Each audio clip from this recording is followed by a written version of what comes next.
વપરાવેલા શસ્ત્રમાંથી બીજે દિવસે તેઓ મારી નાખશે.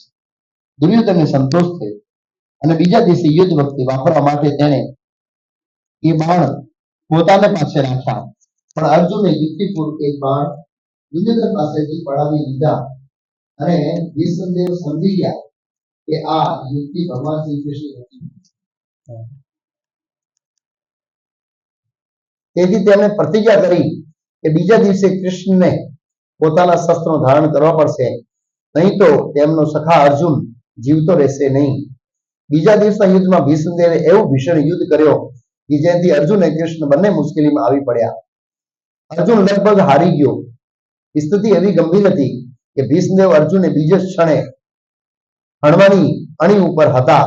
એ વખતે ભગવાન કૃષ્ણ પોતાના ભક્ત ભીષ્મને પાલન કરતા તે વધારે રાજી કરવા, પોતાના ભક્ત ભીષ્મને પોતાના વચનનું પાલન કરાવીને રાજી કરવા માંગતા હતા. પોતાના વચનના પાલન કરતા તે વધારે મહત્વનો હતો. દેખીતી રીતે તેમણે તેમનો પોતાનું વચન તોડ્યું. કુરુક્ષેત્રનું યુદ્ધ શરૂ કરતા પહેલા તેમણે વચન આપ્યું હતું કે તેઓ શસ્ત્ર ધારણ કરશે નહીં, જો કે પક્ષ માટે પોતાની શક્તિ વાપરશે નહીં અને એકેય પક્ષ માટે પોતાની શક્તિ વાપરશે નહીં. પણ અર્જુનનું રક્ષણ કરવા માટે તેઓ રથમાંથી ઉતર્યા. રથનો પેડો હાથમાં લીધો. જેમ સિંહ હાથીને મારવા ઘસી જાય એમ ગુસ્સાપૂર્વક તેઓ ભીષ્મદેવ પર ધસ્યા. તેમનું ઉત્તરીય વસ્ત્ર રસ્તામાં પડી ગયું અને ભારે ગુસ્સાને લીધે પોતે તે ફેંકી દીધો. તેથી પણ તેમને ખબર ન રહી. ભીષ્મદેવે તરત જ શસ્ત્રો હેઠા મૂકી દીધા અને પોતાના વાલા ભગવાન શ્રી કૃષ્ણ હાથે મરવાને માટે તેઓ તૈયાર ઊભા થઈ ગયા. આ રીતે એક ક્ષણે તે દિવસનો યુદ્ધ પૂરો થયો. અર્જુન બચી ગયો. અલબત્ત અર્જુનના મૃત્યુની કોઈ શક્યતા જ ન હતી, કારણ કે ખુદ ભગવાન તેના રથ પર હતા. પણ પોતાના મિત્રને બચાવવા માટે ભગવાન કૃષ્ણ શસ્ત્ર ધારણ કરે એમ ભીષ્મદેવ ઈચ્છતા હતા. તેથી ભગવાને અર્જુનનું મૃત્યુ ઝઝબતો હોય તેવી સ્થિતિ સર્જી. તેથી ભગવાને અર્જુનનો મૃત્યુ ઝઝબતો હોય એવી સ્થિતિ સર્જી. તમારું વચન પૂર્ણ થયું છે અને તેમ પોતે ચક્ર ધારણ કર્યું છે તે ભીષ્મદેવને બતાવવા માટે તેઓ ભીષ્મદેવની સમક્ષ ઉભા રહ્યા. ઓમ જ્ઞાનતિમિરાન્ધસ્ય જ્ઞાનાંજન શલાકયા ચક્ષુરુન્મિલિતં યેન તસ્મૈ શ્રી ગુરુવે નમઃ. નમો ઓમ વિષ્ણુપાદાય કૃષ્ણ પૃષ્ઠાય ભૂતલે શ્રીમતે ભક્તિવેદાંત સ્વામી નામિને નમસ્તે સારસ્વતે દેવે ગૌરવાણી પ્રચારણે નિર્વિશેષ શૂન્યવાદી પાશ્ચાત્ય દેશતાનિરે શ્રી કૃષ્ણ ચૈતન્ય પ્રભુ નિત્યાનંદ શ્રી અદ્વૈત ગદાધર શ્રીવાસાદિ ગૌર ભક્તવૃંદ. હરે કૃષ્ણ કૃષ્ણ કૃષ્ણ હરે હરે રામ રામ હરે હરે. તો આ અધ્યાયમાં ભીષ્મદેવનું અવસાન નામનું શીર્ષક છે. પિતામહ ભીષ્મ આપણે જેવા બદ્ધ જીવન શિક્ષા આપવા માટે બહુ મહત્વપૂર્ણ રોલ અદા કરી રહ્યા છે.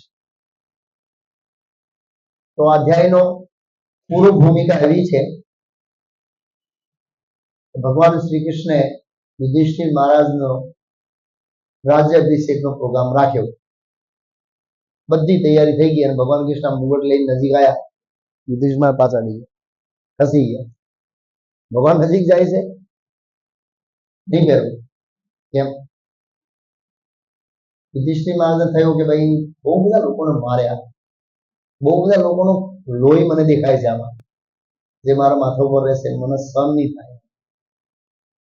બહુ સમજાય પાછા શ્લોક બહુ સમજાય, વ્યાસદેવે સમજાય. ભગવાને અચ્યુત કે અચ્યુત એટલે એ કોઈને સમજાવે ના સમજે એવું બને જ નહીં. તો અચ્યુત બી ફેલ થઈ ગયા એમ કહેવાનો મતલબ વિફળ થઈ ગયા એમ. ધૌમ્ય ઋષિ હોય કે તમે ખોટું નહીં કર્યું, હું બેસવા માટે લાયક નહીં. તો અહીં યુધિષ્ઠિર મહારાજ એક લીડરને સંદેશ આપી રહ્યા છે. નમ્રતા. અને યુધિષ્ઠિર મહારાજ સ્વાભાવિક રીતે પુણ્યશાળી વ્યક્તિ હતા અને એવું સમજતા હતા કે ખરેખર તો યુદ્ધ મારા માટે લડાય, આટલા બધા લોકોને મારા માટે મારી દીધા, એમ હું રાજ્ય નહીં ગ્રહણ કરું. ભગવાન કે તમારા કરતો અર્જુન હારો, લડતા પહેલા ના પાડતો હતો, અમે આટલા બધા લોકોને તમારા માટે મરાવી નાખ્યા અને હવે તમે ના પાડો છો. એટલે કેવું જોઈએ ને તમારે કે હું રાજગાદી નહીં કરું, તમે ખબર નહીં કે આ બધા મરવાના નહીં. એ ભગવાનનો ભાવ હતો પણ નહીં સમજે. તો જેવી રીતે આ શ્લોકનો જે મેન મુદ્દો છે એ મુદ્દો એવો છે કે ભગવાન હંમેશા પોતાના ભક્તોની કીર્તિ ફેલાવે. ભગવાનને બહુ આનંદ આવે જ્યારે ભગવાન સ્વયં પોતાના ભક્તોની કીર્તિ પ્રસારિત કરે આ જગતમાં કે આધ્યાત્મિક જગતમાં. એટલે ભગવાન એવું ઈચ્છતા હતા કે જે કામ મેં નહીં કર્યું, મહારથીને થયો, એ ભીષ્મે કરી બતાવ્યો. ભીષ્મદેવે યુધિષ્ઠિર મહારાજને કન્વિન્સ કરી દીધા કે એમનો યુદ્ધ ન્યાયપૂર્વક હતો, હું નહીં કરી શક્યો એમ. તો ભીષ્મદેવ ની મહિમા ફેલાવવા માટે આજનો શ્લોક છે એ ભીષ્મદેવ કુરુક્ષેત્ર યુદ્ધની ઘટના કરે છે, પણ આવી એક મહિમા ફેલાવવા માટેની ઘટના છે. ભગવાન હંમેશા યશ કીર્તિમાન જ છે. એમની કીર્તિ અનંતકાલથી ચાલી રહી છે, ચાલે છે અને ચાલવાની છે. પણ ભગવાન જોયે કે મારા ભક્તો જે મારા કીર્તિનું ગુણગાન કરે છે એમને એમની બી કીર્તિ પ્રસરવી જોઈએ. ભગવાન એવું બી છે કે મારા શુદ્ધ ભક્તોનો સન્માન થાય. શ્રીમદ ભાગવતના 11મા સ્કંદમાં ભગવાન કૃષ્ણ દ્વારકામાં હતા અને ઋષિ મુનિઓ હતા અને નારદજી ત્યાં આવ્યા કરતા રેગ્યુલર બેઝ પર. એવું લખ્યું છે કે નારદજીને શ્રાપ હતો પણ એ શ્રાપ ધારકોમાં લાગતો નતો. નારદજી ભગવાનનો સંગ છોડવા માંગતા નતા, ઘડી ઘડી કઈક બહાનું લઈ જાય અને ભગવાન શું કરે, જા આને પ્રચાર કરી આય. નારદજી તરત પ્રચાર કરી પાછા દ્વારકામાં આવી જાય, જા આને પ્રચાર કરી આય, જા ફરી પાછા આવી જાય.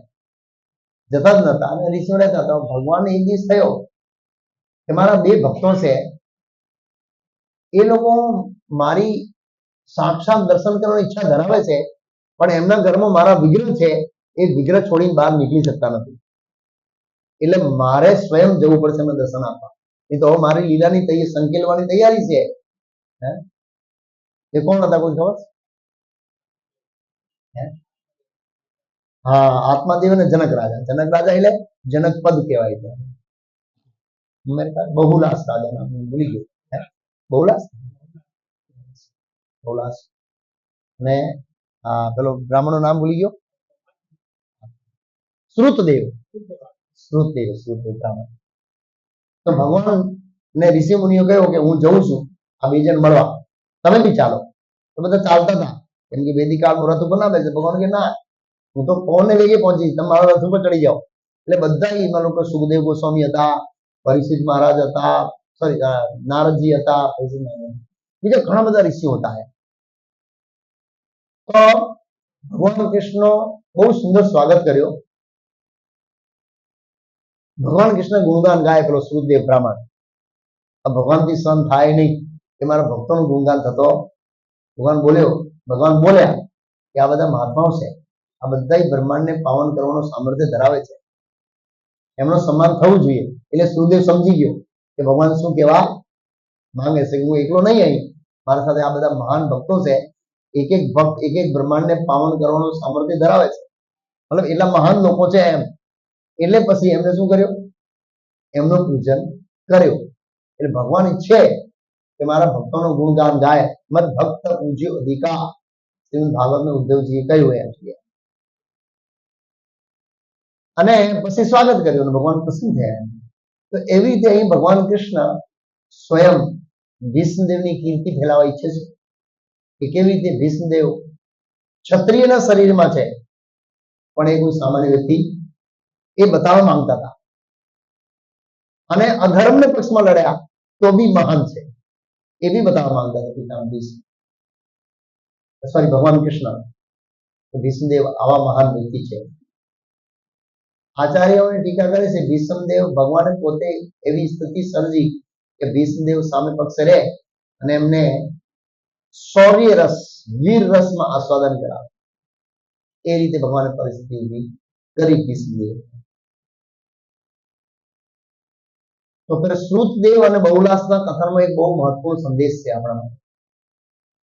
જે લોકો ઘરમાં વિગ્રહ રાખે છે, સાક્ષાત ભગવાન બી હોય આ દુનિયામાં તો બી પૂજા છોડીને જવાય નહીં.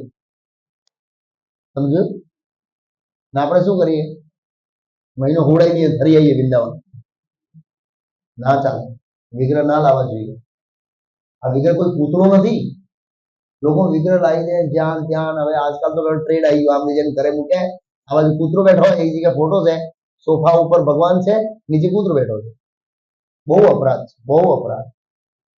આજે વિગ્રહ કે સામાન્ય સ્વયં ભગવાન છે, એમને વેલ્યુ ખબર નથી એટલે ભગવાન મળવા ગયા.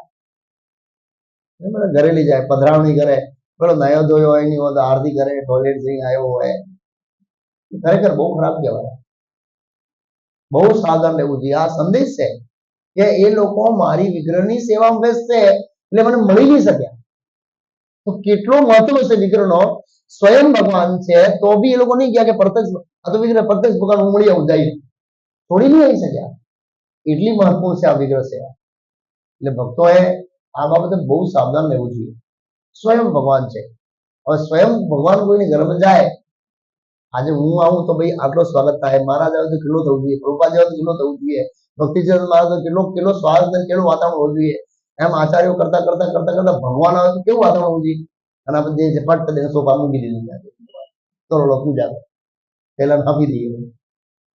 જગન્નાથ ભગવાન કે રાધા કૃષ્ણ લઈને કરે તો સારું નથી સારું. આ શિક્ષા છે. એટલા સિરિયસ હતા.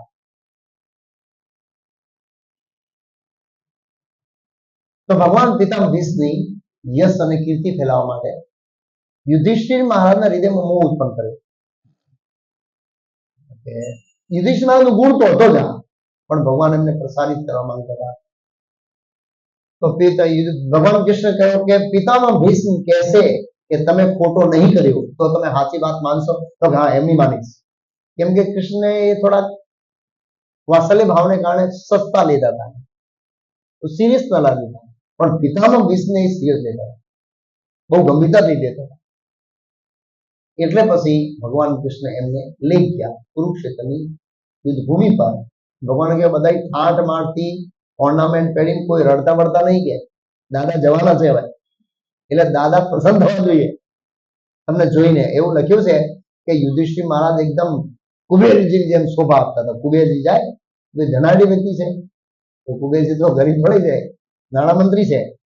ઠાઠ મારતી જતા હતા અને પિતામહ ભીષ્મ જોયા અને પિતામહ ભીષ્મના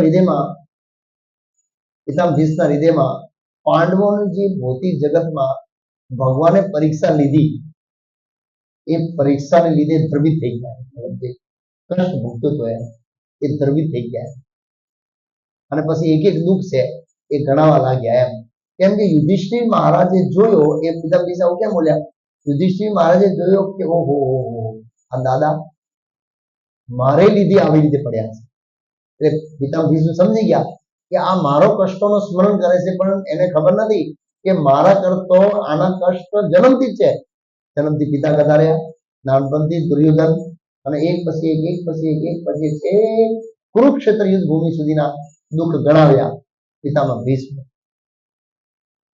તો અહીં એક બહુ સરસ પાંડવ જોડથી શિક્ષા છે કે આપણે થોડો કષ્ટ આવે તો આપણે ડગી જઈએ છીએ. પાંડવનો કેટલો કષ્ટ આવ્યો, બિલકુલ એમનો કૃષ્ણ પરથી ફેથ હટ્યો. હમણાં જ એક ભક્તે મને પ્રશ્ન કર્યો કે પ્રભુ આ બાંગ્લાદેશમાં હિન્દુઓને ભગવાને મદદ કેમ કરી નહીં?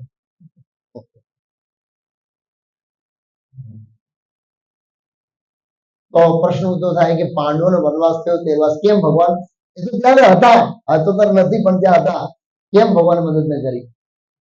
અભિમન્યુને ભગવાને કેમ બચાવ્યો? બેકગ્રાઉન્ડ છે આ બધા લીલાઓનો, પણ આપણે આ ટોપિકમાં ચર્ચા કરીશું. તો બાંગ્લાદેશના કિસ્સામાં મારો એવું કેવું છે કે આ ભૌતિક જગતમાં જેટલા બી જીવો કષ્ટ ભોગવી રહ્યા છે એના બે કારણ છે. કેટલા કારણ છે? બે કારણ છે. પહેલો કારણ છે વ્યક્તિનો પાપ. કોનો પાપ? પહેલો કારણ છે આપણો પોતાનો વ્યક્તિગત પાપ, અને બીજો કારણ છે બીજાના પાપ, પડોશીઓના પાપ. કોના પાપ? એ બી આપણને અસર કરે. પડોશી આપણે પાપીઓના વચ્ચે રહીએ તો આપણને બી ટોટલ રિએક્શન તો આવશે. કોરોના આવ્યો, પાપી તો મળ્યા પણ ભક્તોની અસર થઈ હતી, એવું નહીં કે અસર નહીં થઈ. આપણે આ પાપી જગતમાં છીએ, ભૂકંપ આવે તો આપણે શું કરશું? આપણે હાલીએ કે ના? બીજી બધા ઓછો આવે પણ હાલીએ તો ખરા. એક ગાડીમાં 4 પાપી જાય છે ને 1 પુણ્યશાળી છે, એટલે પાપનો ફલડો શું છે? ભારે છે. એટલે પહેલા તો મળશે પણ પહેલા નહીં, હાથ પગ તો તૂટશે. કોને? આપણે એવું જોવામાં આવ્યું છે કે ગાડીમાં 4 જણા મરી ગયા, 1 જણ બચી ગયો. આપણે વિચારીને એવી રીતે તો પણ એને બી હાથ પગ તો તૂટ્યા. હવે એક ગાડીની અંદર 5 પુણ્યશાળી છે અને 1 પાપી છે, એ હવે 4 પુણ્યશાળી લીધે પેલો બચી જાય છે. શું થાય છે? હા, એવી રીતે આપણે કઈ રહીએ છીએ? પાપીઓને વચ્ચે રહીએ છીએ. એટલા માટે આપણને બી અહીં આવશે. એટલે ભગવાને કે અહીં રહેવું જોઈએ, ડાયા માણસે આ જગતમાં રહેવું જોઈએ નહીં, પાપીઓ.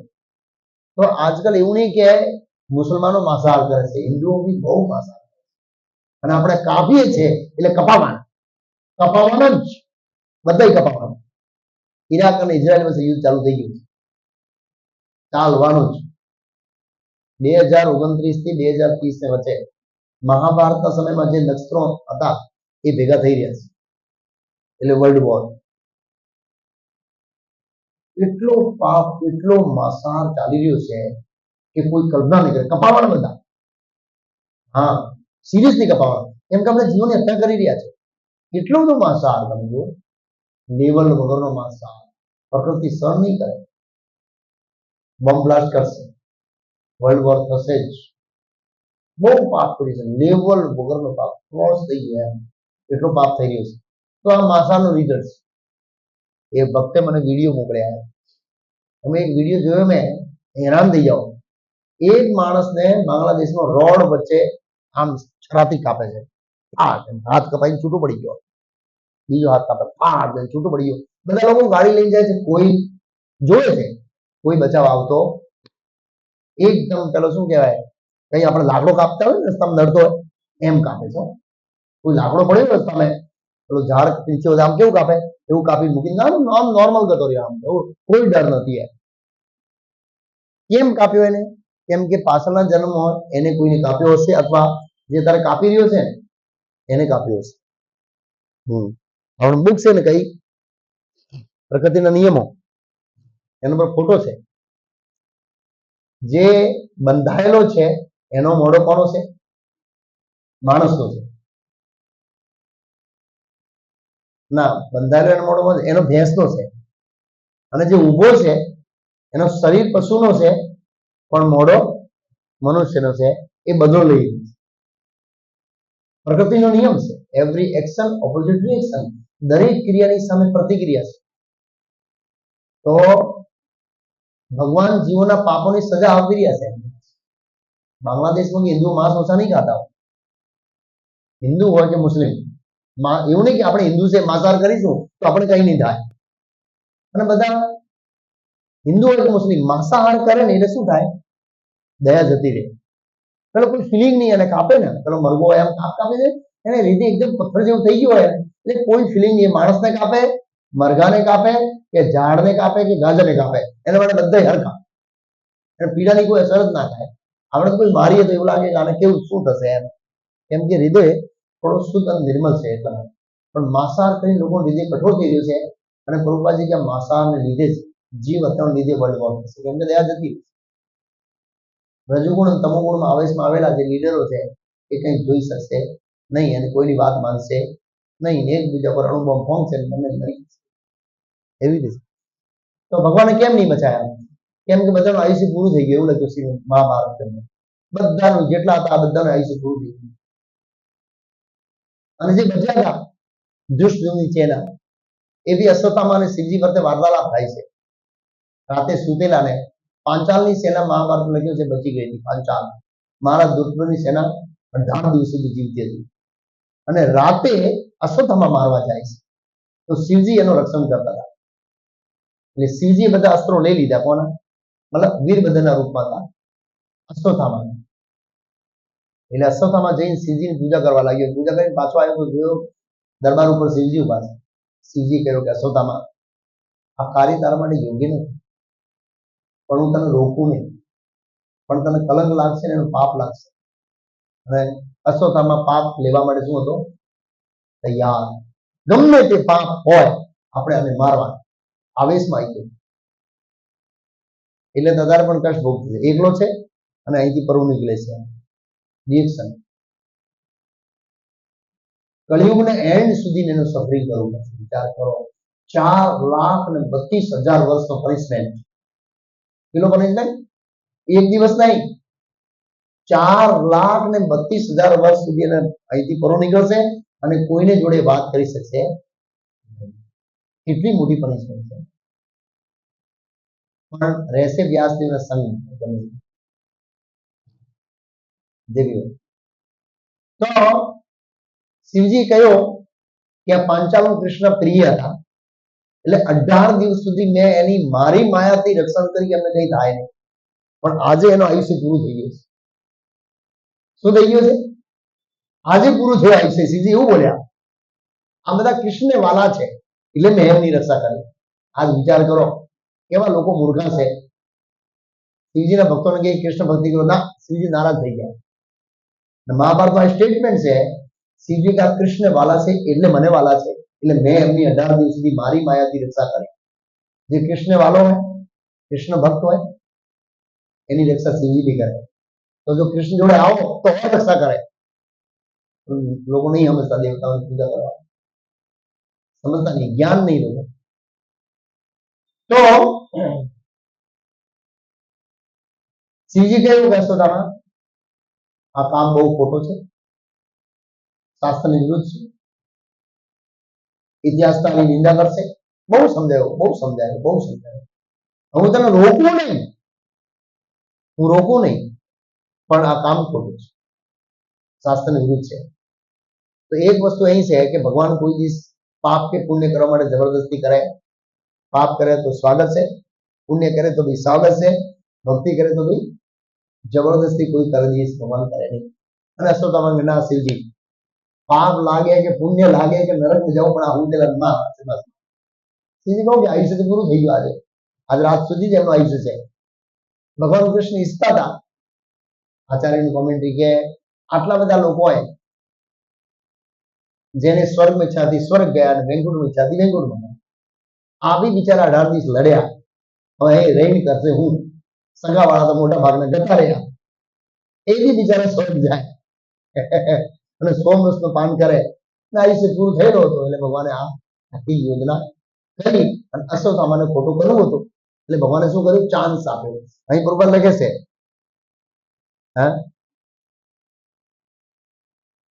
પોતાના મિત્રને બચાવવા માટે ભગવાન કૃષ્ણ શસ્ત્ર ધારણ કરે એવી ભીષ્મની ઈચ્છા હતી. પણ એના માટે પરિસ્થિતિ કોણે ઉત્પન્ન કરી? એટલે કે ભગવાને કરી.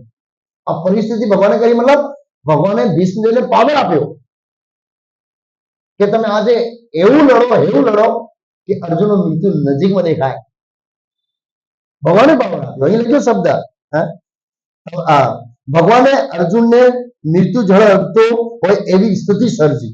ભગવાને સર્જન કરી પહેલી સ્થિતિ કે અર્જુન મૃત્યુની પરિસ્થિતિ પર આવે, હું શસ્ત્ર ઉઠાવું અને પિતામહ ભીષ્મ શું થાય? ખુશ થાય. હવે પિતામહ ભીષ્મ એવા લડે જ નહીં તો અર્જુન સંકટમાં આવે નહીં અને ભગવાન શસ્ત્ર ઉઠાવે નહીં. ભગવાને સર્જી. કેમ? પિતામહ ભીષ્મ ઈચ્છા કરી. તો આ શરીરમાં આપણે ઈચ્છા કરી શકીએ છીએ. ખાલી શું કરી શકીએ? ઈચ્છા. બાકી બધી પરિસ્થિતિનું સર્જન કોણ કરે? ભગવાન. તો પછી ઉતરે માર દીધા. એમ કહેવાનો મતલબ એવું છે. મેં અશ્વત્થામાની સોના માટે વાત કરી હતી. હા, કેમ ભગવાને બચાયા નહીં? આયુષ્ય પૂરું થઈ ગયું. એ રીતે બાંગ્લાદેશમાં રહ્યા આયુષ્ય પૂરું થઈ ગયું. એટલે પાપ કરવા ઈચ્છતા હશે, યા તો જે મર્યા એનો પોતાનો પાપ હશે, યા પછી આજુબાજુ વાળો પાપ હશે. હવે બાંગ્લાદેશમાં શું કપાય? ગાય કપાય. ભગવાન બધું સહન કરે પણ ગાયને સહન કરે. એવી રીતે બધા મરશે ને, એવી રીતે કપાશે ને જેની કોઈ કલ્પના નહીં કરી. ગાજર મૂળીની જેમ કપાશે લોકો ઇતિહાસમાં. અને આપણે એનો વિરોધ ના કરીએ, આપણે બચાવ ના કરીએ તો મૌનમ સમતિ લક્ષણમ. મૌન સમતિ એટલે આપણે બચાવ કરવું જોઈએ. જો આપણે આમાંથી બચવું હોય તો. આ પશુ હત્યા થઈ રહ્યા છે, આપણે જઈને કઈ એટેક નહીં કરવાના. આપણે પોલીસ વાળા નથી અને નેતાને મળીને સમજાવવાથી કઈ ફાયદો નહીં થવાનો. પણ આપણે વ્યક્તિગત રૂપે લોકોને આપણી વાણીથી અવેર કરી શકીએ ભાઈ આ બહુ ખરાબ છે, ના લેવલ વગરનો વધી રહ્યો છે, એટલે આગળ જતા આનો ગુજરાતી રાફડો ફાટશે, એટલો ખતરનાક રિએક્શન આવશે જેની કોઈ કલ્પના ના કરી શકીએ. તો બાબાને નહીં બચાય. તો પિતામહ ભીષ્મ પાંડવોના દુઃખોની ગણતરી કરીને યુધિષ્ઠિર મહારાજ એ આશ્વાસન આપે છે કે તમારા લોકોનું જે દુઃખ છે ને એમાં સામે મારું કશું દુઃખ નહીં, તમે એ અહેસાસ નહીં કરતા. અને એ ગણાયા પછી એ પાંડવ દુઃખની વર્ણન કરે અને પછી અલ્ટિમેટ સમજાવે છે અહો કષ્ટમ અહો અન્યાય, એ તો કષ્ટ એટલા એક અન્યાય એટલા. અને આટલા બધા કષ્ટ કેમ? તમે તો ધર્મરાજના પુત્રો છો, ગાંડીધારી અર્જુન છે તમારા જોડે, ગદાધારી ભીમ છે, અને એના ઉપરાંત ભગવાન કૃષ્ણ સલાહકારી છે, તો બી આટલા કષ્ટ કેમ? કાળ કાળ કાળ કાળ. યુધિષ્ઠિર મહારાજ પૂછે કાળ કોના અંડરમાં ચાલે છે? કૃષ્ણ અંડરમાં ચાલે. અચ્છા, એનો મતલબ કૃષ્ણ અમારા દુઃખનું કારણ છે. કેમ દુઃખ આપ્યું કૃષ્ણ? કોઈ જાણી નહીં શકે, રહેવાનું. કૃષ્ણની ઈચ્છા છે એવી છે કે તમે રાજગાદી સ્વીકાર કરો. અને પછી એમને રાજધર્મ, દાન ધર્મ, સ્ત્રી ધર્મ, બધા અલગ અલગ ધર્મોનો ઉપદેશ આપી અને હવે પિતામહ ભીષ્મ ભગવાન કૃષ્ણ સાથેનો જે આદાન પ્રદાન થયો એમના જીવન ઉપરાંત એને એ શું કરે? શેર કરે છે, વહેંચણી કરે છે બીજાને. પાછળના શ્લોકોમાં લખ્યો છે કે જ્યારે પિતામહ ભીષ્મ પ્રવચન આપવાના હતા, વિશ્વના પૂરા બ્રહ્માંડના કોણા કોણામાંથી જે ટોપ ક્વોલિટીના લોકો હતા ને એ બધા અહીં ટપોટર બેસી ગયા. ના તો ત્યાં પ્રસાદ હતો, ના પંખો હતો, ના પાથરવાનો હતો, કોઈ ફેસિલિટી નહીં, તો બી આવી ગયા. અને આયા તો કઈ 2 કિલોમીટર 5 કિલોમીટર નહીં, 10 lakh kilometre, 50 lakh kilometre, crore lakh kilometre, 10 crore lakh kilometre થી આયા. જનલોક, તપલોક, મરલોક, સત્યલોક, અનંત કોટી અનંત લોકોથી આયા હતા લોકો. શા માટે આવ્યા? એમને ખબર નહીં કૃષ્ણ ભગવાન છે? ખબર હતી. કૃષ્ણ ભગવાન છે બધાની ખબર હતી, તો બી આયા. બધી ફિલોસોફી જે ભાગવતો છે એ બધાની બધી ખબર હતી, તો બી આયા. કેમ? ખાલી એ સાંભળવા કે પિતામહ ભીષ્મ છે એ વ્યક્તિગત કૃષ્ણ જોડે જે સાક્ષાત્કાર થયેલા છે ને એની વહેંચણી કરશે, એના વિશે બોલશે પ્રવચન. તમે સમજ્યા? દાખલા તરીકે જે લોકો ગુરુમાં નજીક રહેતા હોય, જે પ્રભુપાદ નજીક રહ્યા હોય અને એમના પ્રત્યેના જે અનુભવો હોય એ પિતામહ ભીષ્મ અનુભવ શેર કરવાના છે. તો કૃષ્ણ ભક્તિની અંદર તત્વજ્ઞાન કરતો અનુભવ વધારે બહુ મહત્વપૂર્ણ છે. આગળ વધવા માટે શું મહત્વપૂર્ણ છે? એકવાર ગિરિરાજ મહારાજ બોમ્બે આયા બહુ વર્ષો પછી, તો બધા ત્યાં ટેમ્પલ પ્રેસિડેન્ટ એમ સિરીઝ ઓફ લેક્ચર રાખી દીધા. તો એમને કહ્યું કે જો ભાઈ આ લેક્ચર તો હું પ્રભુપાદજીની પુસ્તકોમાં જે લખેલું એ જ બોલવાનું છું, પણ મારા જીવના અનુભવો લો, એટલે મીટિંગો એરેન્જ કરો. અમે આ મંદિર કેવી રીતે બનાવ્યો, શું શું સંઘર્ષ આવ્યા, ભવિષ્યમાં તમને શું સંઘર્ષ આવી શકે છે, પ્રચાર કેવી રીતે, જો મારા અનુભવો લો તમે, મારા અનુભવ. એક વ્યક્તિ હોય 60 વર્ષના એનો બહુ અનુભવ હોય પ્રચારમાં, એ અનુભવ લઈને પ્રચાર કરીએ આપણે તો 60 વર્ષ આપણા શું થયા? બચી ગયા. આ બુદ્ધિમત્તા છે. નહીં તો આપણે અનુભવ કરતા કરતા 60 વર્ષમાં થઈએ અને જ્યારે હવે લાગે કે હવે આપણે પ્લેન ઉડશે પ્રચારમાં, ત્યાં સુધી તો શરીર સીધો જતો રહે આઈસીયુ. શું થઈ એવું થાય? 50-60 ની ઉંમર છે આપણી. તો કહેવાનો મતલબ છે જે વડીલો છે, જે ભક્તો છે, સિન્સર એના અનુભવો છે, એ અનુભવ બહુ કામ, એ અનુભવ લેવા જોઈએ. અહીં આ ઋષિ મુનિ એકઠા નહીં રહ્યા કે પિતામહ ભીષ્મ છે હા કૃષ્ણ જ ભગવાન છે, એ તો કહેશે જ, પણ એમને જોડે જે આદાન પ્રદાન કર્યા, ખાસ કરીને આ શ્લોકમાં જે રેસિપ્રોકેશન થયો છે એ આદાન પ્રદાન સાંભળવા માટે કરી છે. એક વસ્તુ છે, શ્રવણ કેટલું મહત્વપૂર્ણ છે. કોઈ ફેસિલિટી નથી, કોઈએ બોલાવ્યો નહીં પાછા કે આવજો, ફોન નહીં, મેસેજ નહીં, વોટ્સએપ નહીં, કશું હે, અને પાછું ફેસિલિટી નહીં. એવું કે તમારે રોડે બાજુ બેસવાનું છે, લાઈટના થવાલા નીચે છે, અવાજ આવશે, તડકો છે, ગરમી છે, ઠંડી છે, હવા છે, કોણ આવે? કોઈ ના. પણ ખરેખર જે સાંભળવા ઈચ્છુક હોય એ તો ગમે ત્યાં મોકો જ ખોટો. તો આ શ્રવણ છે એ બહુ જરૂરી છે. શ્રીમદ ભાગવતના 10મા સ્કંદમાં કેમ કે આપણો ભગવાન પ્રત્યેનો પ્રેમ છે ને એ ભગવાનને આપણે સાથે રહીએ ને તો ઉત્પન્ન નહીં થાય. ભગવાન ના પાડે ખબર. ભગવાનને કેવું કે તમારે સાથે રહેતો મારા પ્રત્યે પ્રેમ ઉત્પન્ન નહીં થાય. મારે પ્રત્યે પ્રેમ ઉત્પન્ન કરું હું રસ્તો બતાવું. કોને બતાવ્યો? બ્રાહ્મણ પત્નીઓ. બ્રાહ્મણ પત્નીઓ છે એ ભગવાન પાસે આવી ગઈ લઈને, કેમ પાછા નહીં જવા. એટલે ભગવાને બે દ્રષ્ટિકોણથી સમજાયો. ભગવાને કહ્યું કે અમારો તમારો સંબંધ દિવ્ય છે, કોઈ સામાન્ય સ્ત્રી હતી નહીં. ભગવાન કૃષ્ણ એકદમ બાળક હતા, સ્ત્રી ઉંમરવાળી હતી,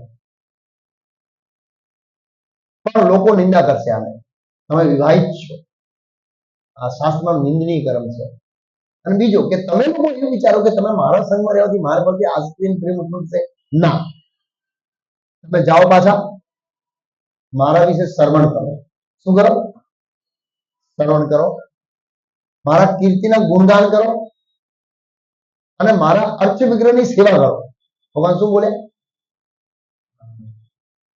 મારા અર્ચ વિગ્રહના દર્શન કરવાથી, મારા નામનું ગુણગાન કરવાથી અને મારા વિશેના દિવ્ય કાર્યોના શ્રવણ કરવાથી મારે પ્રત્યે આસક્તિ થાય, મારા સાથે રહેવાથી નહીં થતું.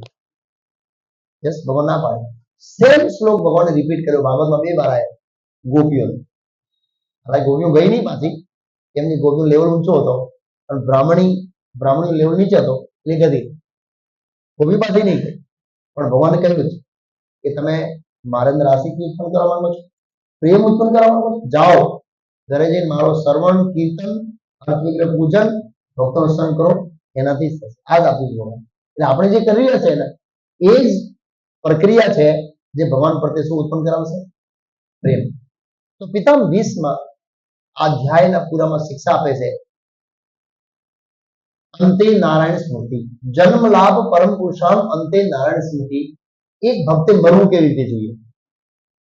એક ભક્તે કેવી રીતે મરવું જોઈએ? Art of dying, not art of living. લોકો રાજાની જેમ જીવે છે, પુત્રની જેમ મરે છે, તો એવું ના હોય. રાજાની જેમ મરવું જોઈએ. પિતામહ ભીષ્મ રાજાની જેમ મર્યા, કિંગ. ગૌરવશાળી મૃત્યુ, છેલ્લા પ્રભુપાદજીનું ગૌરવશાળી મૃત્યુ, આપણા આચાર્યનું મતલબ ગૌરવશાળી મૃત્યુ. ગૌરવશાળી મૃત્યુ એને કહેવાય કે જે વ્યક્તિ ભગવાનનું સ્મરણ કરતો કરતો શરીર ત્યાગ કરે. જન્મ લાભ પરમ પુરુષાર્થ, આ મનુષ્યનો પરમ લાભ છે. અંતે નારાયણ સ્મૃતિ, અંતમાં ભગવાન નારાયણ સ્મૃતિ. આપણે જોઈ શકીએ છીએ પિતામહ ભીષ્મ આપણે એવી સંદેશ આપે છે કે તમે એવું નહીં વિચારતા કે મૃત્યુ સમય તમારા શરીરમાં પીડા નહીં હોય. જો મારા શરીરમાં શું છે? પીડા છે. તો પણ કૃષ્ણ સ્મરણ કરવાનું છે. એના માટે શું જોઈશે? અભ્યાસ. પિતામહ ભીષ્મ કૃષ્ણ સ્મરણ, કૃષ્ણ ગુણગાન મૃત્યુ સમયે ગાવા માટે એટલે સક્ષમ થયા હતા કારણ કે એનો અભ્યાસ બહુ તગડો હતો. નહીં સમજે, એક તો મહાજન છે અને સિદ્ધ પુરુષ છે, પણ સામાન્ય વ્યક્તિ પણ અગર બહુ ગંભીરતાથી કૃષ્ણ ભક્તિનો અભ્યાસ કરી લે તો મૃત્યુના સમયે શારીરિક પીડા એને પરેશાન કરતી નહીં. અને એક પ્રેક્ટિકલ એક્ઝામ્પલ આપો. અમારા એક ગુરુભાઈ ભક્તિદાસ મહારાજના શિષ્ય, નામ એને ભૂલી ગયો, બ્રહ્મચારી હતા, અમેરિકામાં બુક ડિસ્ટ્રીબ્યુશન કરતા હતા. એને બોન્સ કેન્સર થઈ ગયા, બોન્સ કેન્સર. અને ડોક્ટરે કહ્યું કે હવે તમારા જો 6 મહિના છે. અને ગુરુ મહારાજને, ભક્તિદાસ મહારાજને યુએસએમાં એ મળે અને કહ્યું મહારાજ હવે ડોક્ટરે મને 6 મહિના આપ્યા, મારે કે જાઓ વૃંદાવન અને શરીર છોડવાની તૈયારી કરો, હું ત્યાં મળીશ. તો એ આવી ગયા વૃંદાવન અને હવે આ વધવા લાગ્યું. એમ તે આપણા ગુરુભાઈ છે અવિનાશ, દીક્ષા પહેલો નામ પૂનાના છે, ડોક્ટર છે. દીક્ષિત નામ પછી ભૂલી ગયો, અવિનાશ. માતાજી શું નામ? એમને જોડે આવે છે ગ્રુપમાં. હા, અવિનાશ ગોવિંદ, પૂનાથી ડોક્ટર છે. તો એ કેર કરવા એને ગયા. આમ મોટો થાય ફટ દેનો ફૂટે, આમ મોટો થાય ફટ દેનો ફૂટે, એમ પરોળ બધું નીકળે. કોઈ બી વ્યક્તિ મળવા જાય તો કે શું તમે પ્રભુપાદની પુસ્તકનું વિતરણ કરો છો? એને પુસ્તક વિતરણ માટે ઉત્સાહ આપે. રાધેશ્વર જોવા માટે ગયા અને હનુમાનદાસ 2 જણા મને ફોન કર્યો. રાધેશ્વર કે હનુમાનદાસ તો યાદ નહીં, ખાસા વર્ષો પહેલાની વાત. મને કે કેસ જોવા જેવું છે. આટલી બધી પીડા થાય છે, એમને કોઈ અસર નહીં. જે ભક્ત આવે એને બુક ડિસ્ટ્રીબ્યુશન વિતરણની જ વાત. પુસ્તક વિતરણ કરવાથી પ્રભુપાદજી એને પીડા હારી લીધી. અસર જ નહીં થઈ પીડા. આમ નોર્મલ વ્યક્તિ બેઠા હોય, આટલો મોટો થાય ફાટ દેણો ફૂટે, બીજા કોણ આપણે નાની આંગળી કપાઈ જાય તો કે હું રસોડાની સેવામાં ના આવું માતાજી, હો મારી આંગળી પર છરી વાગી ગઈ છે કે આંગળી કેટલા કેટલા શારીરિક ભાવમાં છીએ આપણે. ખાલી આંગળીને આટલો વાગી જાય તો આમ હલ્લો કરી નાખીએ કે કેટલો મોટો થઈ ગયો છે આપણે એમ. કોઈ અસર જ નહીં. કેમ કે આ શરીર તો જર્જર થવાનું છે, જબરદસ્ત પીડા આપવાનું છે. એ માનસિકતા સાથે આપણે આ કૃષ્ણ ભક્તિનો અભ્યાસ કરવો તો આપણે આ નાની મોટી રોગ અને નાની મોટી શરીરની વ્યાધિ છે એને અસર નહીં થાય. નહીં તો આ ચેતના એમાં ગતિ રહી ને તો કૃષ્ણ સ્મરણ નહીં થાય. પિતાંબીસમાં તો કહે છે. અને એને એ બી બતાવ્યો આ બાળ ખોસીને શરીરમાં એમને સ્વીકાર કરે અર્જુનના બાળ. એ ધારે તો એ બાળ એક બાળ લાગવા ના દેવો એટલે સુતી જાય, પણ એમ સ્વીકાર કર્યા. હા કે ભાઈ બધાની શરીર આવી બાળ થયા એટલે શરીર જજને પીડા આવે, આપણે બીજી પીડા થતી આ બાળ થી આમ જોયા તો બી એમને કૃષ્ણ સ્મરણ કર્યું બતાવવા મળે. બીજો કે જ્યાં સુધી એમના શરીરમાં પ્રાણ હતા ત્યાં સુધી એમને કૃષ્ણ શું ગાયા? ગુણગાન. સેમ છેલ્લા પ્રભુપાદજી લાસ્ટ શ્વાસ સુધી એમને કૃષ્ણ ગુણગાન એ બતાવવા માટે સસરૂપ મહારાજે આ લખ્યો, શું કહેવાય, કૃપા લીલાવત. આ છેલ્લા અધ્યાયનું નામ છે ફાઇનલ લેસન. લેસન એટલે શું? શિક્ષા, અંતિમ શિક્ષા. કૃપાજીએ પોતાના જીવન ઉપરથી અંતિમ શિક્ષા આપી કે વ્યક્તિએ શરીર કેવી રીતે ત્યાગ કરવું છે. ભક્તોના સંગમાં, કીર્તન સાથે. આઈસીયુમાં ગતાને ભક્ત નહીં આવે મને પહેલા, એટલે પહેલાથી જ ગરવા ના પાડતો કે આઈસીયુમાં તો લઈ જતા જ નહીં.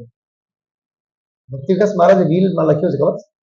હરિદાસ પ્રભુ મેન ટ્રસ્ટી છે કે મને ઓક્સિજન પર ના રાખતા, મેડિકલ ફોટામાં લખ્યું મને ઓક્સિજન પર ના લીધા. નેચર ભગવાને જે કોઈ દિવસ આર્ટિફિશિયલ ટ્રીટમેન્ટ ના કરતા લખેલું છે. એનું ફાઇનલ ઓથોરિટી હરિદાસ પ્રભુ છે. ડિસિઝન વિલ બનાવેલું છે બહુ વર્ષ પહેલા. મારું કઈ થઈ જાય આર્ટિફિશિયલ બનાવે. આજે અમારા ભક્ત છે રાધાચંદ્ર આઈસીયુમાં છે, બરાબર? સુરત વાળો તો ખબર નહીં. હા, રાધાચંદ્ર પ્રાર્થના ચાલે છે વિશ્વમાં.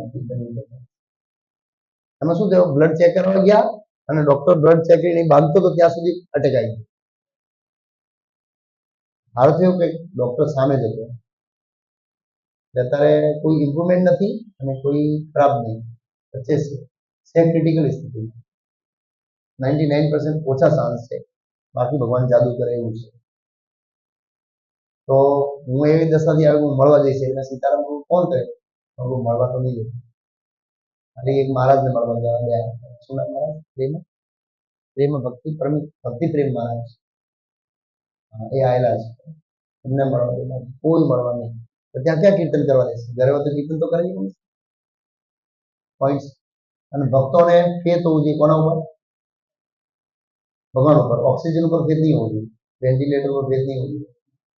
કૃષ્ણ પર મારો ભજન તો કહીએ છીએ આપણે, મારો વીરા ગોવી જો ઈચ્છા તુમાર.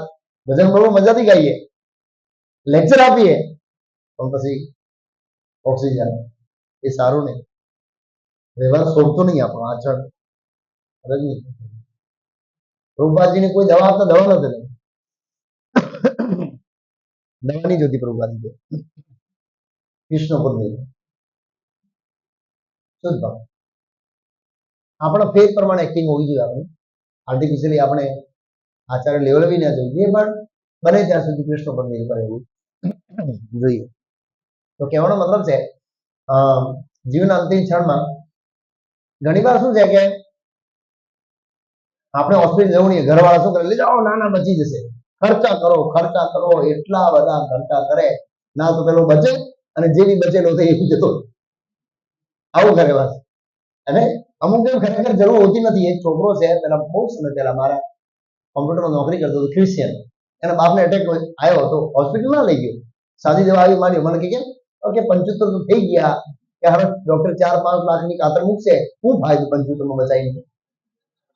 હવે એનો બાપો હજુ બી જીવે છે. હજુ બી જીવે છે. ઓ બાપા, મને ક્યાંય પૂરું લઈ ગયો હોત તો 5 લાખ જા અને મારું આખું જીવન નહીં તો 10-15 હજાર પગાર અત્યારે ખેતર વેતર જતો રહ્યો હતો 15,000 પૂરા જીવનથી પાકું ગયા એવી રીતે એમ. કે 75 હું હવે ખર્ચો કરવાનો તો એની હાથી 100% ખોટી નથી. પણ પેલા ઘરવાળાને એવું ના થવું જોઈએ કે હારા તું મારા પૈસા બચાવવા માટે મને મરવા દે છે. એની ભક્તોએ કહી દેવું જોઈએ કે મારે ઓક્સિજન ઉપર નહીં જવું, એ દેવું જોઈએ. જેવી હોય પિતામહ ભીષ્મ આપણે બતાવે છે નહીં રિયલી આ હોસ્પિટલને લીધે જો ભક્તો ધ્યાન ના રાખે તો એમને કૃષ્ણ સ્મરણ કરવું કાઢવું પડશે. કેમ કે તમે ભક્તોના સંગમાં કૃષ્ણ સ્મરણ નહીં કરી શકો.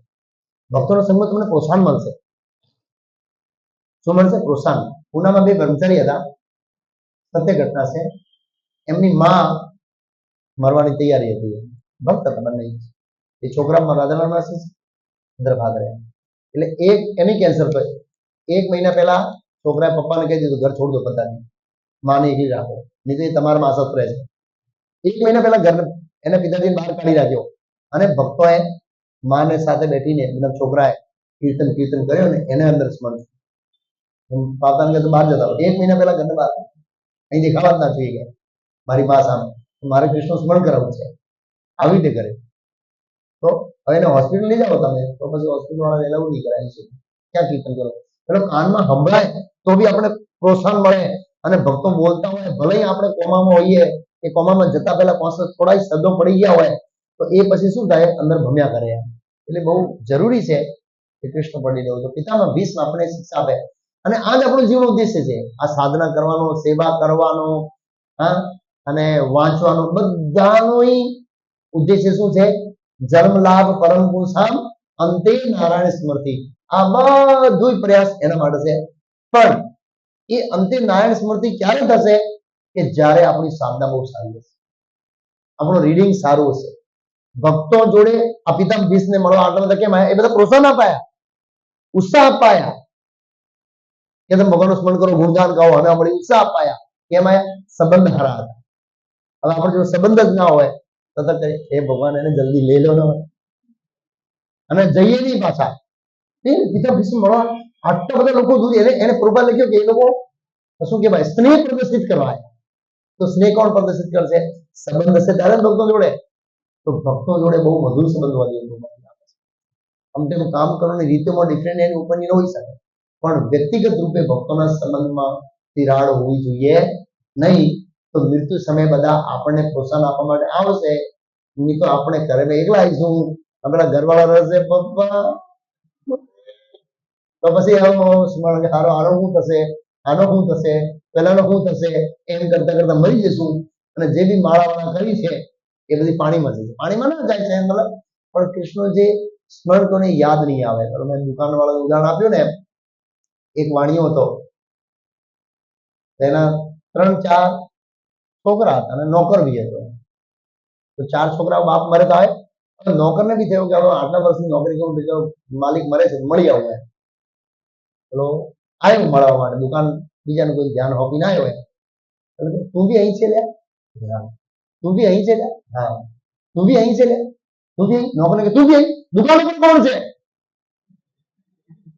એને એવું છે કે આની દુકાન ખુલ્લી છે અને દુકાન લૂંટાઈ જશે દુકાનની છોડ તું કાં જાય છે એ તો જો તો કહેવાનો મતલબ શું છે ઘરમાં આ શરીર છોડું ઘરવાળા રડે એટલે શબ્દ એક ઇમોશનલ ઉઠવું એટલે વૈદિક કાળની અંદર શું છે ખબર વાનપ્રસ્થ વાનપ્રસ્થ એટલે તમે ઘર છોડી જતા રહો જંગલમાં ગમે તે મરી જાઓ કોઈ ચિંતા નહીં અને જ્યારે આપણે એકલા હોઈએ ને ત્યારે સ્વાભાવિક રૂપે આપણને કોનો આશરો લેવાનો થાય કૃષ્ણ નીતિ થાય આ બધા છે ને ઘરવાળા કોઈ ચિંતા નહીં મારે એટલે વૈદિક સિસ્ટમ બહુ પરફેક્ટ છે આ સંન્યાસ વાનપ્રસ્થ એક સિસ્ટમ ખોટી નહીં હા પિતામહ ભીષ્મ જેવા મહાન વ્યક્તિ હોય તો ગમે તે સ્થિતિમાં શરીર ત્યાગ કરે એમની આ સ્થિતિ આગળ આવશે આ સ્થિતિ પૂરી કરશે અને પછી કહેશે કે એમને બધા વિષયોમાંથી મનને પાછું ખેંચી લીધું અને ખાલી ફોકસ શું કર્યું કૃષ્ણ જ કર્યું હા હવે આવો બધા વિષયોમાં શું અત્યાર સુધી એમનો અલગ અલગ વિષયોમાં એમનો રોલ હતો એક કુરુવંશના વડા હતા એક યોદ્ધા હતા એક સેનાપતિ હતા એક કોઈના દાદા હતા એક ક્ષત્રિય હતા. તો આ બધા કર્તવ્યોમાં એનો મન વેચાયેલો હતો અને હવે એમને શું કર્યું, આખા મનને શું કર્યું, ખેંચી લીધો. એ સક્ષમ હતા આવી રીતે ખેંચવામાં.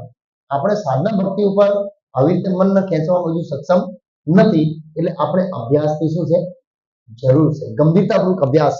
આપણા જપ બહુ સારા થવા જોઈએ. કૃપાજીની પુસ્તકોનું વાંચન થવું જોઈએ નિયમિત રૂપ છે અને નિયમિત આપણે શું શ્રવણ થવું જોઈએ.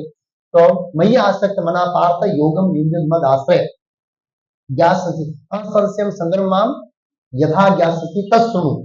હે અર્જુન, સંશય રહિત થઈને તું મને કેવી રીતે જાણી શકે એના વિશે મારે પાસે તસ્સુ.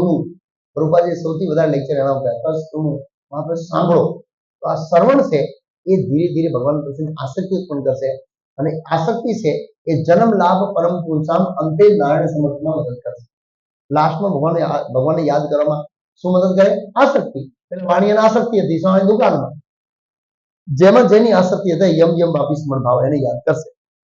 તો પિતા ભીષ્મ વિશેષ કરીને આ અધ્યાયમાં આ શિક્ષા આપે છે ભક્તોને કે આપણે જીવનમાં એવી યોજના ઘડવી જોઈએ, એવો વાતાવરણ ઊભું કરવું જોઈએ, એવો જીવનને એવી રીતે ઢાળવું જોઈએ, એવા પ્લાનિંગ કરવા જોઈએ કે મારે જીવનના અંતમાં કૃષ્ણ શું કરવું છે, પદ્ધતિ છે. આ રાતોરાત કામ નહીં થવાનું કે બસ આજે પ્લાનિંગ કર્યું કાલે સવારે કૃષ્ણ યાદ આવી જશે એવું ભૂલી જવું. અને અત્યારથી સિસ્ટમેટિકલી યોજના સાથે પ્રયાસ કરવો પડશે કે આપણે જીવના અંતમાં કૃષ્ણ કેવી રીતે યાદ કરીશું ત્યારે શરીર આવી પીડામય અવસ્થામાં હશે એવી રીતે. તો બીજી શિક્ષા અહીં ભગવાન મતલબ પિતામહ ભીષ્મ કે એ પ્રમાણે ભગવાન કૃષ્ણ હંમેશા પિતામહ ભીષ્મ ભગવાનની આ કૃપા એ પિતામહ ભીષ્મ યશ ફેલાવવા માટે પોતાની પ્રતિજ્ઞા તોડી નાખી એ જોઈને પિતામહ ભીષ્મ ગદગદિત છે. શું છે? હા, આ જે સાક્ષાત્કાર છે, આપણે જયારે ભગવાનની સેવા કરીએ તો ભગવાન અમને કેમ સાક્ષાત્કાર કરે, એ સાક્ષાત્કારોને મૃત્યુ સમયે આપણે શું કરવો જોઈએ, યાદ કરવો જોઈએ. કૃષ્ણ મને અહીં બચાવ્યો, કૃષ્ણે આવું કર્યું, તો આ મારાથી થવાનું નતો કૃષ્ણ કર્યો, આમ કૃષ્ણે કર્યું. પિતામહ ભીષ્મ એ જ કરે છે. પિતામહ ભીષ્મ કરે એ જ કરે છે. એમની ઘટનાઓને ભગવાન સાથેની આદાન પ્રદાનની ઘટનાઓને યાદ કરી અને પોતાના ઇમોશનલ્સને શું કરે છે, વધારે છે. પોતાને ભાવને ભગવાન પરથી શું કરે છે, વધારે છે. અને આપણે ધ્યાનથી જોઈએ તો ભગવાને આપણા ઉપર ઘણી કરુણા કરેલી છે અને હજુ ઘણી કરશે. એ બધા કિસ્સાઓને શું કરવું જોઈએ, આપણે યાદ રાખવા જોઈએ. યાદ રાખવા જોઈએ. એક એક ઘટના યાદ આવે. એકવાર હું ઘરે જતો હતો, તે એક એક્સપિરિયન્સ છે, આમ તાજી ને તાજી ઘટના છે. 120 ની સ્પીડમાં તાવેરા હતી, સ્ટીયરિંગ લોક થઈ ગયું.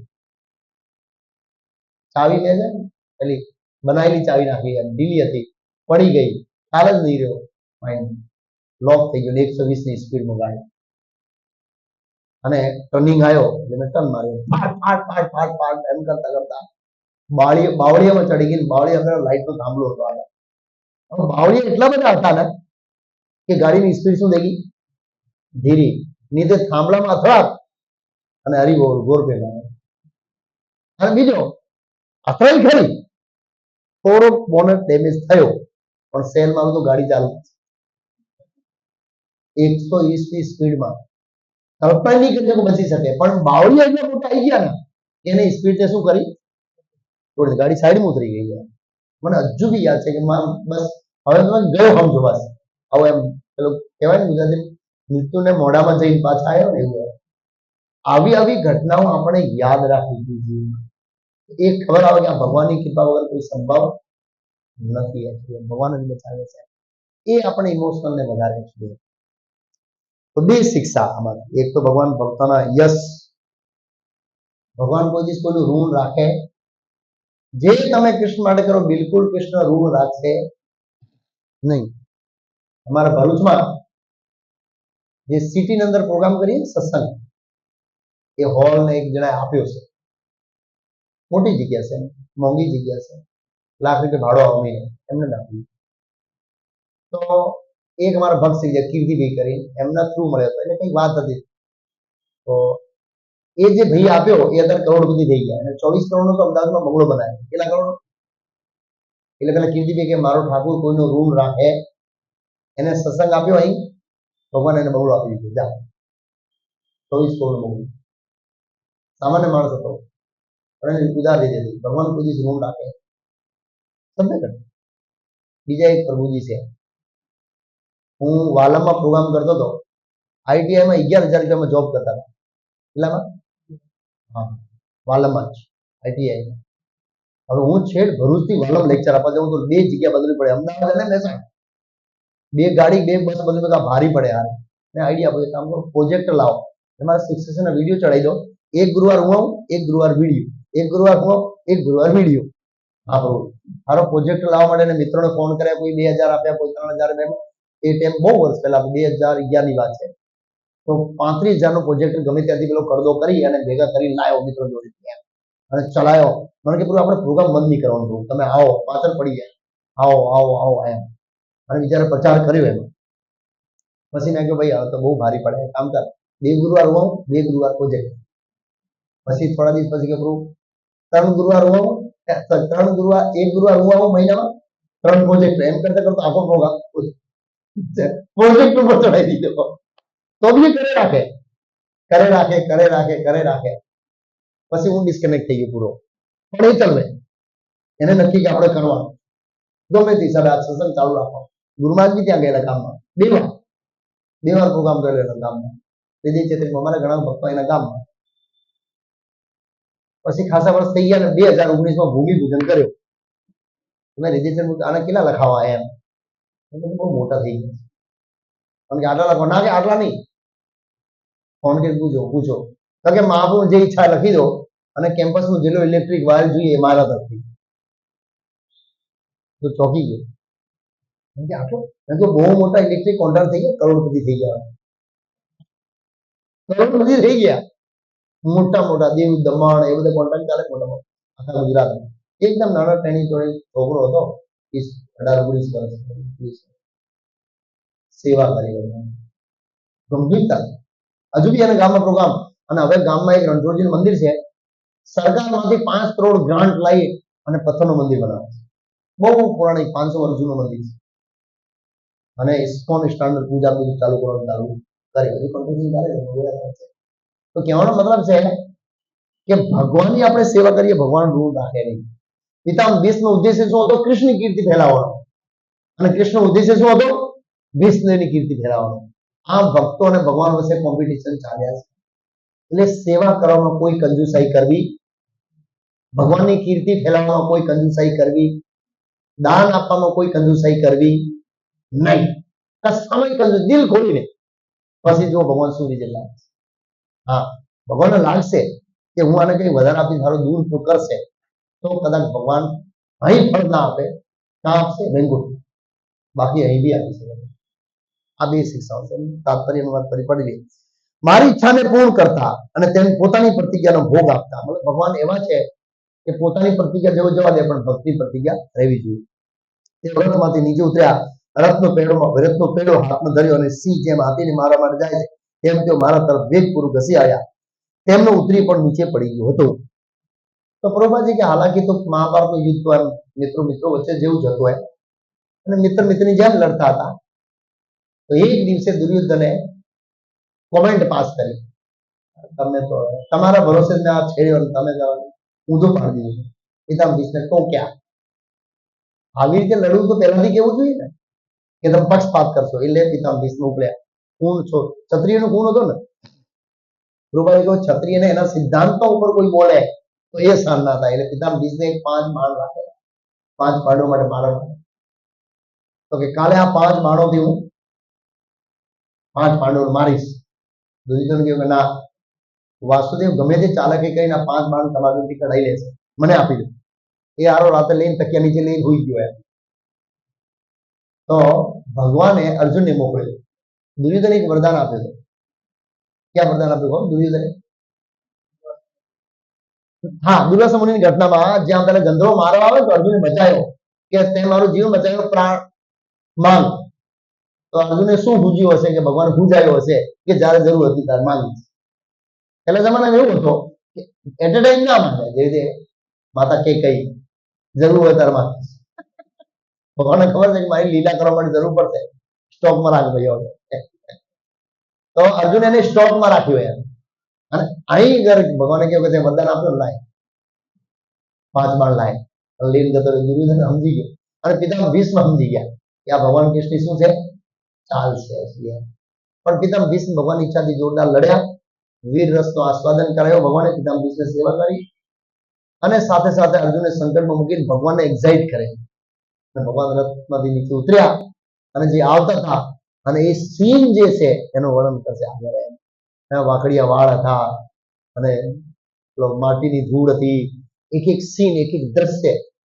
ભીષ્મ વિચાર કરો, આટલો મોટો યુદ્ધ, આટલો મોટો ટેન્શન યુદ્ધમાં, તો બી એમને એક એક પિક્ચર ખબર છે માઇન્ડમાં. ભગવાનનો પેલો સીન જોયું, દ્રશ્ય યાદ છે. આટલી પીડામાં અવસ્થામાં પણ એ ભૂલ્યા નથી. એમને કેપ્ચર કરી લીધા ભગવાનના સ્વરૂપ, લીલાઓ, ગુણ, નામ. એ અત્યારે રિપીટ કરી અને ભગવાન કૃષ્ણ સ્મરણ કરી અને ત્યાગ કરશે. તો પિતામહ ભીષ્મ તો ભાગ્યશાળી છે કે ભગવાન સામે હતા, પણ એનાથી ભાગ્યશાળી છે જટાયુ. ગોદમાં હતા રામને. શું હતા? અને જટાયુ તો ભગવાન માતા સીતાને બચાવી નહીં શક્યા. ખાલી શું કર્યું તો પ્રયાસ. ભગવાન આપણો પ્રયાસ છે. આપણે પ્રચાર કાર્યમાં, સાધના કરવામાં, જીવન સમર્પિત કરવામાં, ભગવાનની કીર્તિ ફેલાવવામાં કેટલો પ્રયાસ કરીએ છીએ એના ઉપરથી ભગવાન આદાન પ્રદાન કરશે. ભગવાન નહીં બોલે હાલો તું કેવો છે સીતાને બચાવી દીધું, હાલો ચલો આગળ જઈએ હાલો. એવું નહીં. ભગવાન રામ બોલ્યા લક્ષ્મણને કે અત્યારે મને જટાયુની જે પીડા થાય છે એને સીતા માતાની પીડા સામે જટાયુની પીડા બહુ વધારે છે. એ માતા સીતાની પીડા કશું ના કરે. એવી રીતે એટલો બધો જટાયુને એમનો એ થયો કે મારી લીધે પ્રાણ આપી દીધા. તો આપણે જટાયુ નકલ કરવાની જરૂર નથી એમ, પણ તોય યથાશક્તિ આપણે ભગવાનની કીર્તિ ફેલાવવા માટે પ્રયાસ કરવા માટે તન મન ધનથી પ્રયાસ કરવું જોઈએ. આ બધા જીવો છે આવી રીતે કપાઈ મરવાના છે, બીજું કંઈ થવાનું છે નહીં. એટલે આપણે દયા કરવા છે બીજું કંઈ છે નહીં. જીવે દયા કૃષ્ણમ સર્વ ધર્મ સાર એતાવ જન્મ સાફલ્યમ દેહેનામ એ દેવસુ પ્રાણે અર્થે ધ્યા વાચા શ્રેય આચરણમ સદા. ભગવાન કૃષ્ણ ગોપ બાળકોને કહ્યું ઝાડ ઉપરથી ઝાડે જ્યારે એતાવ જન્મ સાફલ્યમ, મનુષ્યની સફળતા સમય છે. એતાવ જન્મ સાફલ્યમ દેહિનામ એહી દેવસુ દિના દેના પ્રાણે અર્થે ધ્યા વાચા શ્રેય આચરણમ. ચારેથી આપણે પ્રાણ, અર્થ, ધ્યા, બુદ્ધિ અને વાચાથી શ્રેય કલ્યાણ કરવું જોઈએ. કલ્યાણ એટલે આત્માનું કલ્યાણ કરવું. અહીં ભગવાન કૃષ્ણ આવી જે કલ્યાણકારી પ્રવૃત્તિમાં જોડાયેલા હોય એ ભક્તોનો યશ ફેલાઈને આપણને સંદેશ આપે છે. જેવી રીતે પિતામહ ભીષ્મ મારી કીર્તિ ફેલાવે એટલે મને વાલા છે, એવી રીતે જે આપણે કરી રહ્યા છે આપણે બી વાલા છીએ, પણ આપણે ઓછા વાલા છે. પણ જેમ જેમ આપણે આપણી ભક્તિમાં આગળ વધીશું અને ભગવાનની કીર્તિ ફેલાઈશું એમ બધું વાલા થઈશું. હરે કૃષ્ણ. કોઈને કોઈ પ્રશ્ન હોય તો, કોઈ ચર્ચા હોય તો લઈ શકાય.